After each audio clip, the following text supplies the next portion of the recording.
నమస్తే, welcome to NCN news. నేను పుష్ప. బులెటిన్ల ముందుగా హెడ్లైన్స్ చూద్దాం. 10వ తరగతి పరీక్షలను పకడ్బందీగా నిర్వహించాలి. జిల్లా కలెక్టర్ పి ప్రశాంతి. మార్చి 17వ తేదీ నుంచి ప్రారంభం కానున్న 10వ తరగతి పరీక్షలకు జిల్లా వ్యాప్తంగా 25,723 మంది విద్యార్థులు 134 పరీక్షా కేంద్రాల్లో వార్షిక పరీక్షలకు హాజరు కానున్నట్లు, ఇందుకు సంబంధించి పకడ్బందీగా ఏర్పాట్లను చేసుకోవాలని జిల్లా కలెక్టర్ పి ప్రశాంతి ఆదేశించారు. రాజమహేంద్రవరంలోని కలెక్టర్ క్యాంపు కార్యాలయం నుంచి సమావేశ మందిరం నుంచి క్షేత్రస్థాయి విద్యా అధికారులు, ప్రధానోపాధ్యాయులు తదితరులతో జూమ్ కాన్ఫరెన్స్ నిర్వహించారు. ఈ సందర్భంగా జిల్లా కలెక్టర్ పి ప్రశాంతి మాట్లాడుతూ 10వ తరగతి వార్షిక పరీక్షలను ఎటువంటి ఆటంకం లేకుండా పకడ్బందీగా నిర్వహించాలని, ఇందుకు మండల విద్యాధికారులు, ప్రధానోపాధ్యాయులు, సమన్వయ శాఖల అధికారులతో సమన్వయం చేసుకోవాలన్నారు.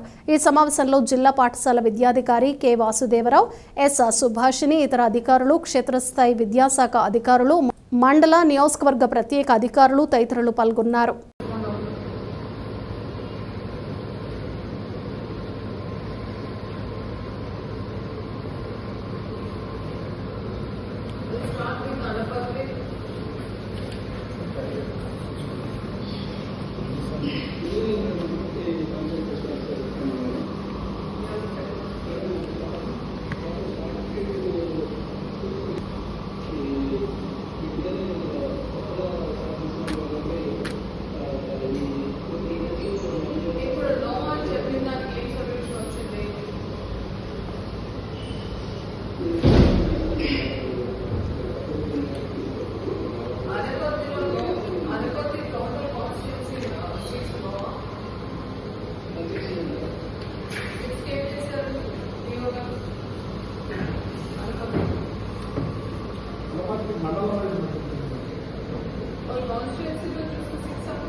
పెండింగ్